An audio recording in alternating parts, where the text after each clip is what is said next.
Having made the decision to marry my boyfriend Ethan and paying a visit to his family's abode for introductions on the appointed day, I encountered a startling rejection from all his kin. Their chilling words echoed, "Never reach out to us again. Your voice is unwelcome." It seemed their upbringing, steeped in adulation for their physical charms, had fostered an environment of harshness and envy towards those who possessed what they lacked. Regrettably, I found myself the unwitting target of their jealousy, with even my father-in-law and brother-in-law silently aligning with their rejection. Yet, several months passed, I had the sweet satisfaction of orchestrating a masterful revenge upon these four. My name is Amy, age 27, now basking in serene and joyful days encircled by love from my husband, our cherubic child, and my own parents. The genesis of this newfound contentment traces back 3 years, when I was just 24. It all began with Ethan, my former colleague turned beau, who proposed to me. Bonding over our shared love for cinema, our friendship blossomed into romance through countless movie dates on our days off. Ethan's gentle demeanor and universal amiability endeared him to many at work. Averse to conflict, he possessed a forgiving nature that endeared him to all. From the moment I joined the company, Ethan intrigued me, so when he finally mustered the courage to ask me out, I was elated, eagerly anticipating each day at work. During moments of professional missteps and personal lows, he offered unwavering support, fostering a natural desire within me. I want to spend my life with this man. Ethan harbored ambitions of launching his own business down the line, and I was eager to stand by his side, offering unwavering support every step of the way. When he proposed to me, my heart soared with joy. There was no hesitation. I accepted his proposal without a second thought, resolved to spend my life with him. The weekend following Ethan's heartfelt proposal, we promptly journeyed to my family's abode, introducing Ethan to my parents and sharing our plans to wed. Ethan's warmth and charm extended effortlessly to my family, effortlessly bonding with my father over drinks and conversation. My parents, enchanted by Ethan's demeanor, readily embraced our union, reveling in our shared happiness. Witnessing Ethan effortlessly blend into my family dynamic, I couldn't help but feel blessed to have him in my life. As the weekend waned, our sights turned to meeting Ethan's family. While I realized I hadn't gleaned much about them from Ethan, I brushed aside any concerns, presuming his independence might have led to infrequent contact with his parents. The eve of our visit, during a casual phone call with Ethan discussing our plans for the morrow, he cryptically mentioned, "My parents might come off a bit peculiar, but don't dwell on it too much." His words sparked a twinge of apprehension, but with the early morning looming, I chose to set aside any worries and retire for the night around 10 p.m. The following day, Ethan and I rendered his vows at the station, embarking together towards his family residence. It marked my inaugural visit to his familial abode, and despite my attempts to quell my nerves, a persistent jitteriness lingered throughout the morning. Walking alongside Ethan, his words seemed to blur amidst the frantic thudding of my heart. Before us loomed a majestic mansion, reminiscent of a fairy tale castle. The sprawling garden only intensified my trepidation as I pondered Ethan's upbringing in such opulent surroundings. Yet, his reassuring smile offered some solace as he gently remarked, "Feeling nervous? It's all right, let's proceed." Upon the grand entrance, my mother-in-law greeted us warmly, her graceful demeanor and impeccable appearance exuding elegance. Her welcoming demeanor momentarily eased my apprehension. Once inside, the rest of the family, save for my mother-in-law, greeted me with smiles, alleviating some of my unease.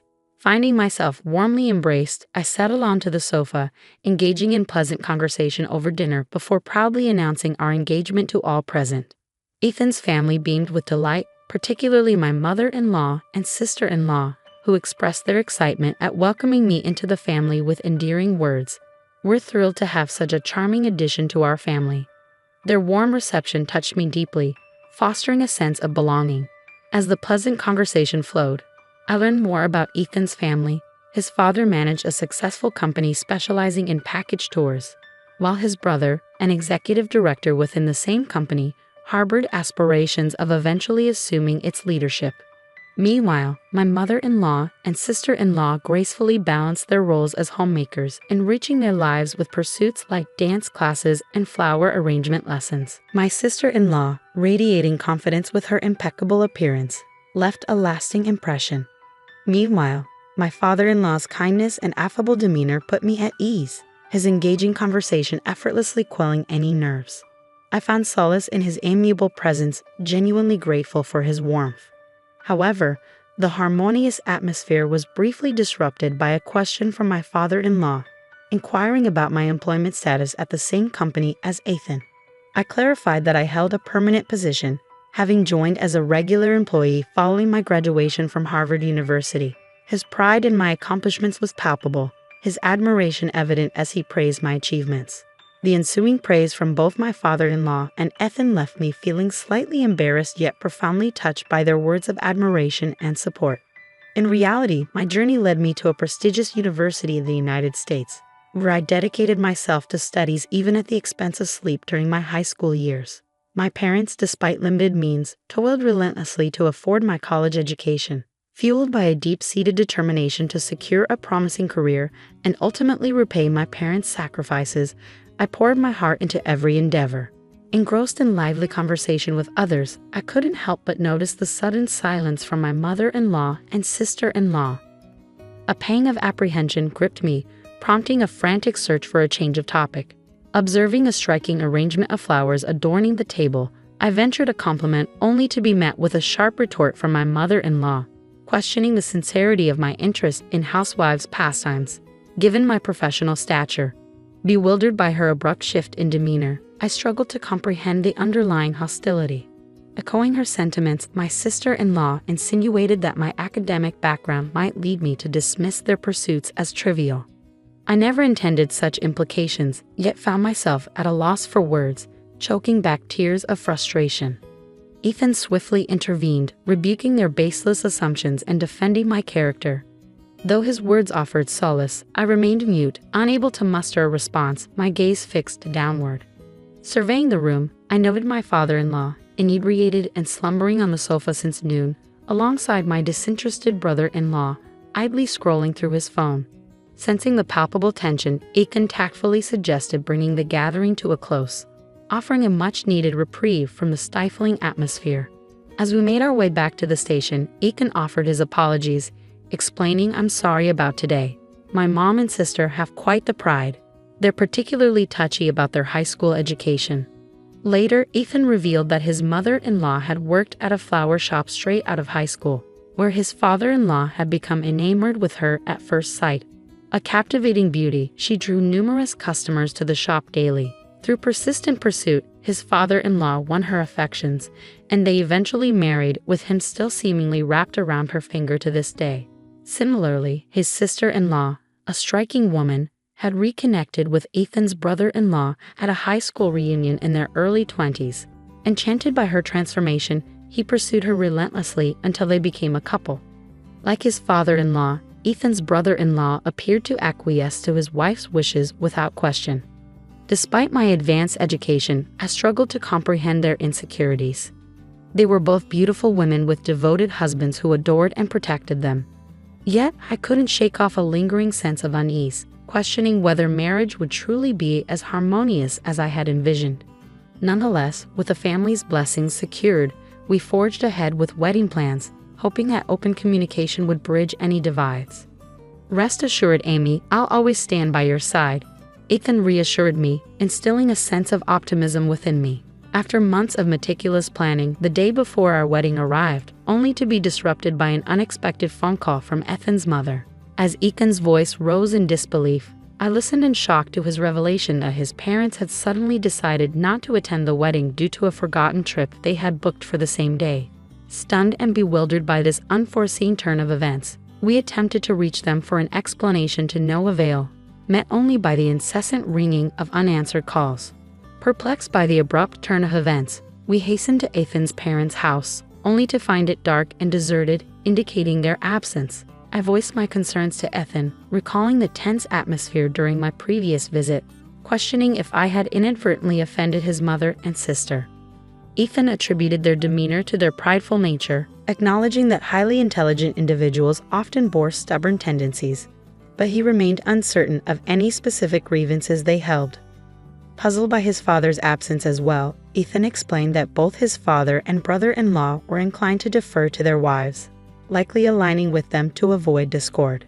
His distress was palpable, leaving me at a loss for words. Ultimately, our attempts to contact Ethan's family proved futile, compelling us to proceed with the wedding sans their presence. We were left bewildered by the unfolding events, questioning the reasons behind their absence. Even if they genuinely forgot about their trip, I struggled to comprehend why they would prioritize it over their son's wedding. Upon learning of Ethan's family's absence, my own parents expressed understanding, though their expressions betrayed a hint of complexity, burdening me with a sense of guilt for causing them distress on what should have been a joyous occasion. During the reception, murmurs circulated among our guests, questioning the absence of Ethan's parents. Even our boss, who graciously offered a toast, inquired about their whereabouts, leaving us grappling for an appropriate response. Faced with the dilemma of revealing the truth, we opted to deflect inquiries by attributing their absence to illness. What was meant to be a day of celebration turned into one fraught with mental exhaustion. Days later, when Ethan and I visited his parents to relay the events of the ceremony, his mother's nonchalant demeanor and lack of remorse stung deeply. Suppressing my sadness to maintain familial harmony, I responded with a strained smile, concealing the hurt that lingered within. Ethan's voice cut through the tension like a knife, his words echoing with a mixture of disbelief and frustration. Canceling the day before the wedding, with all our relatives absent, is that even acceptable? If you had no intention of attending, you shouldn't have accepted the invitation in the first place. His sister-in-law's response only added fuel to the fire. I would have attended if Amy wasn't the bride, she declared coldly, leaving me utterly bewildered, my head spinning with confusion. Before I could make sense of her words, Ethan's mother-in-law launched her own accusation, attempting to deflect blame onto me. Don't lay all the blame on us. I wanted to witness my son's special day, but Amy ruined it. I'm a victim here too. I demand an apology. Ethan, sensing my shock, rallied to my defense. How can you blame Amy? She's done nothing wrong, he retorted, his voice tinged with incredulity. But the silence of Ethan's father-in-law, until now, was ominous. When he finally spoke, it was with a venomous intensity that sent shivers down my spine. Enough is enough. How dare you barge in here on our day off to complain? Is that all you came for? Get out. His words were like a slap in the face, and before we could even process what was happening, we found ourselves forcibly ejected from their home. As I hastily slipped on my shoes at the entrance, my mind reeled with shock and disbelief, struggling to comprehend the sudden turn of events. A sharp sting on the sole of my foot jolted me into a panic. Ouch! I exclaimed, lifting my foot to find a caterpillar wriggling inside my shoe. Recoiling with disgust, I hastily kicked off my shoe and fled outside, releasing the creature into the open air. As I stood, one shoe on, catching my breath, I noticed my mother-in-law and sister-in-law watching, their laughter laced with a malicious edge. Are you all right? They asked, their concern ringing hollow. Eager to escape the uncomfortable situation, I mumbled an apology and made a swift exit, only to be halted by my mother-in-law's unexpected words. Amy, please refrain from involving yourself in our affairs except for weddings and funerals, she said, her tone final as she shut the door, leaving me bewildered and hurt. What had I done to deserve such treatment? All I wanted was to foster a positive relationship with Ethan's family. On the journey home, Ethan showered me with apologies, assuring me that I needn't endure any further interactions with his family. Despite his efforts to console me, I couldn't shake the feeling of guilt and confusion. The revelation that my presence had caused such disdain from his mother-in-law and sister-in-law weighed heavily on my mind, leaving me questioning my worth. The next day brought a new wave of distress as my entire body erupted in intense itching. Rushing to the mirror, I was greeted with the sight of fiery red swelling covering my skin. A visit to the dermatologist revealed that the cause was caterpillar stings from the previous day. The itching was unbearable, robbing me of sleep for weeks on end. Recalling an unsettling incident at Ethan's house, where I had noticed my brother-in-law tampering with my shoes at the front door, I couldn't shake the feeling of distrust towards my in-laws. And just when I thought things couldn't get worse, Ethan fell ill and was hospitalized with stomach pains, diagnosed with a suspected gastric ulcer. Worried sick, I insisted he take time off work and accompanied him to the hospital for further tests. grappling with the mounting challenges that seemed to plague us relentlessly. I hesitated, recalling the blunt instruction to only reach out in the event of a wedding or funeral. Yet, I couldn't bring myself to keep Ethan's hospitalization a secret from his parents. Gathering my courage, I dialed their number, my hand trembling as the phone rang, nerves twisting my stomach into knots. The mere sound of my mother-in-law's voice filled me with a profound sense of dislike, a testament to the strained relationship that had developed between us. "Hello," she answered. "It's Amy. I apologize for not keeping in touch. There's something I need to tell you," I began tentatively. "Ethan has been hospitalized. They suspect it might be a gastric ulcer, so he's undergoing tests," I explained, hoping for a shred of concern or empathy. "A gastric ulcer, huh? Probably from overworking," she dismissed callously. "Please spare me from such trivial matters. I'm busy," she added, brushing off Ethan's health concerns with callous indifference. "Trivial? Don't you care about Ethan?" I retorted, my frustration bubbling over. "I won't bother you anymore. I'll call Ethan directly," I concluded, my voice thick with disappointment. Before I could hang up, my brother-in-law abruptly took the phone. "You're too persistent. Can't you read the room?" he chastised. "Whether Ethan's in the hospital or not, your constant calls are irritating," he snapped before ending the call abruptly. The abrupt click of the line cutting off left me reeling, a surge of indignation coursing through me. The callous rejection from my in-laws, their harsh words cutting deeper than I had anticipated, shattered any lingering hope of reconciliation.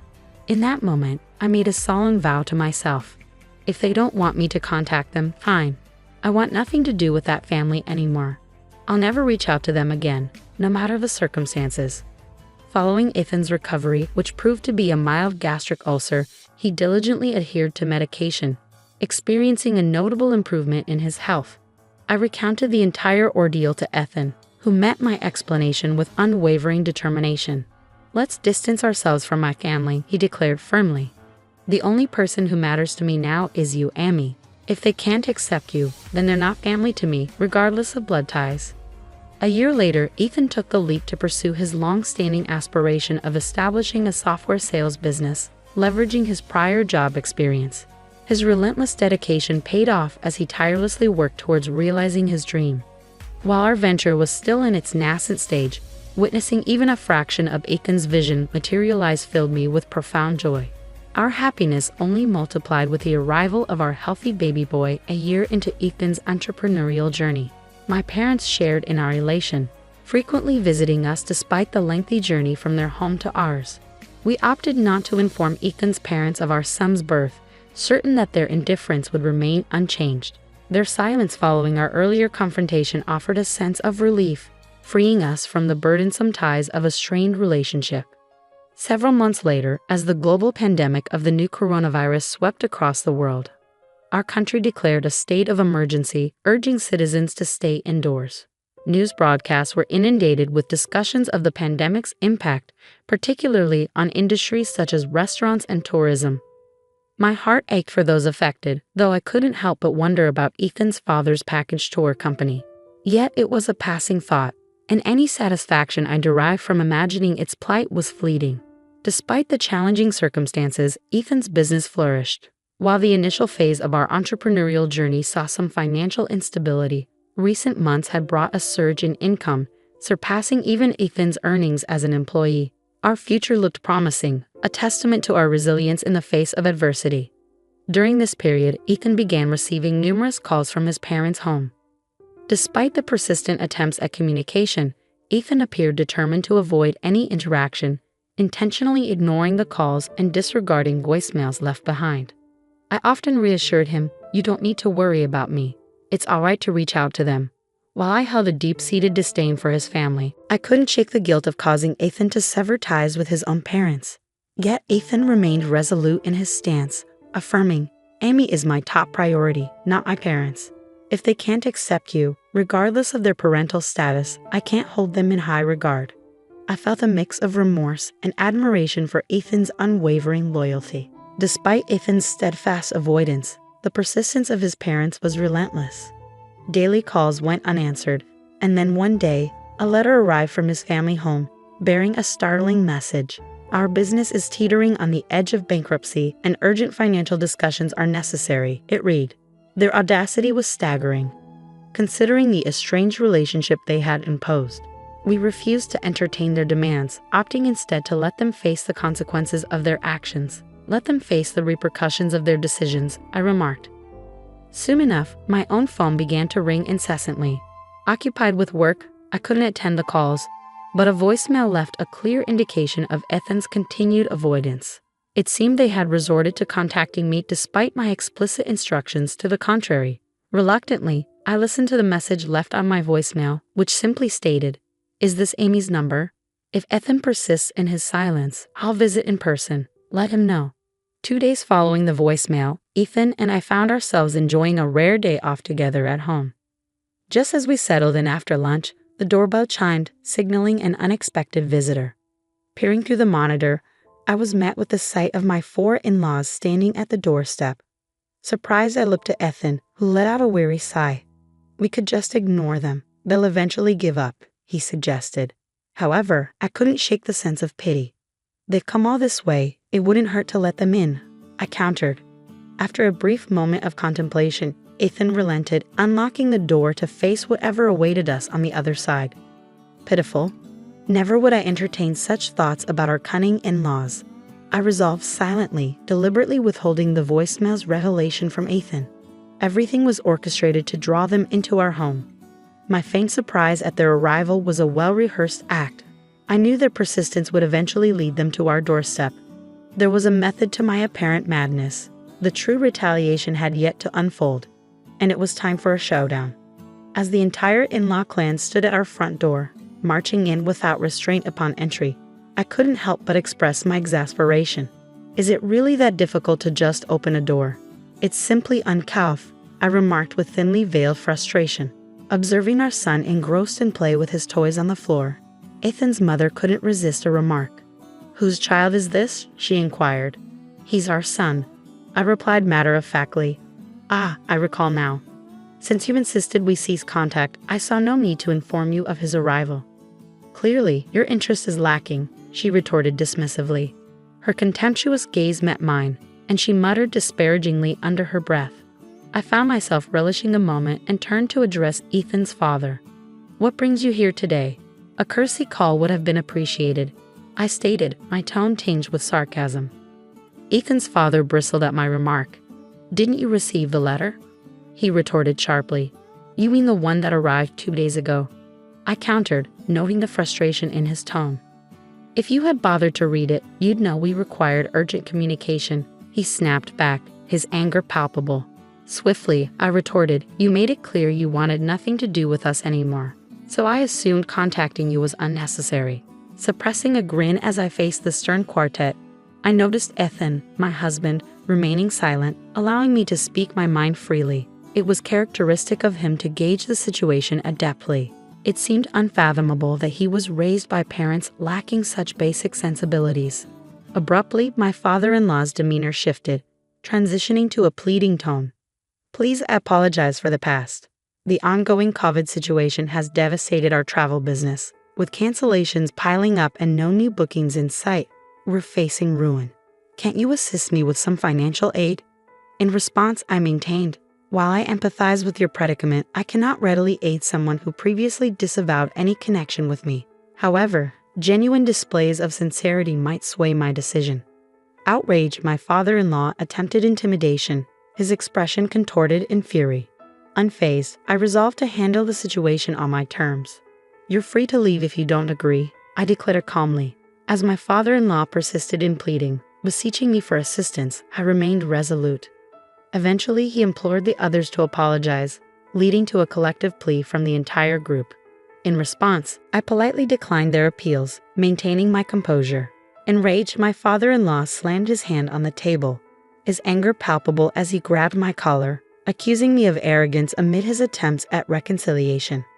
Taken aback by his sudden aggression, I was about to intervene when Ethan stepped in, asserting, "Dad, don't lay a hand on Amy."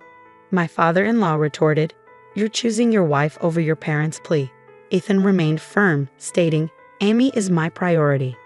I can't condone mistreatment towards her, even from my own parents." I won't accept superficial apologies just for money. If you can't sincerely apologize to Amy, then leave. Enraged by Ethan's stance, my father-in-law lashed out, landing a punch squarely on Ethan's face. Shocked and struggling to comprehend the violence unfolding, I attempted to reason with my father-in-law. But he was beyond reason, relentlessly kicking Ethan as he lay on the ground. Desperate to intervene, I tried to restrain my father-in-law, but he shrugged me off, causing me to collide with the table, resulting in a painful impact to my head. As I touched the back of my head, I felt the warmth of blood trickling down my fingers. The other 3 family members, frozen in shock, watched as my father-in-law continued his rampage, demanding money and ransacking the room. In a moment of desperation, I opened the balcony window and cried out for help to the passers-by below, screaming that I was in danger. Within minutes, the police arrived. Upon their arrival, my father-in-law swiftly changed his demeanor, feigning innocence and dismissing the chaos as a misunderstanding. He attempted to paint me as intoxicated and delusional, trying to downplay his violent outburst with a disarming smile. I recounted to the officer, "Please apprehend this man. He assaulted both my husband and me, and he's been ransacking our home, demanding money."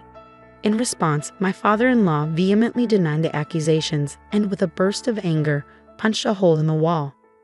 Without hesitation, the officers arrested him on the spot.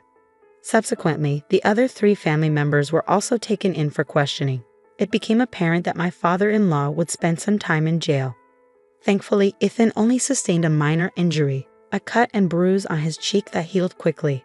However, the wound on the back of my head required 10 stitches, turning out to be more serious than initially thought. While I feel a pang of guilt for Ethan's injury, a sense of relief washes over me knowing that my in-laws have ceased their demands for money, possibly reflecting on their actions. As I later discovered, my father-in-law initially spoke highly of me, but my mother-in-law and sister-in-law's jealousy led them to manipulate him and my brother-in-law into treating me poorly. It's astounding how envy can alter one's behavior so drastically, leading to unforeseen consequences. It serves as a sobering reminder of the unpredictable nature of human emotions and the potential repercussions that follow. As anticipated, my in-laws faced financial ruin. Their business collapsed, and their home was repossessed. Now, they reside in a modest apartment, both nearing their 70s and struggling to secure employment. My brother-in-law, once privileged by his father's position, now languishes in a cycle of gambling at the casino, nearing 50 with no marketable skills. Meanwhile, my sister-in-law's attempts at job hunting are thwarted by her demanding demeanor, leaving her confined to their home. Following that turbulent incident, my father retired, prompting a decision for my parents and us to cohabit. Surprisingly, it was Ethan who proposed this arrangement out of concern for my parents' well-being in their twilight years. With my return to work, my parents graciously care for our son during the day, providing me with a sense of security in juggling childcare and my career. Surrounded by my beloved husband, caring parents, and our cherished son, life couldn't be more fulfilling. I am determined never to take this happiness for granted and to always remain grateful for the blessings bestowed upon us.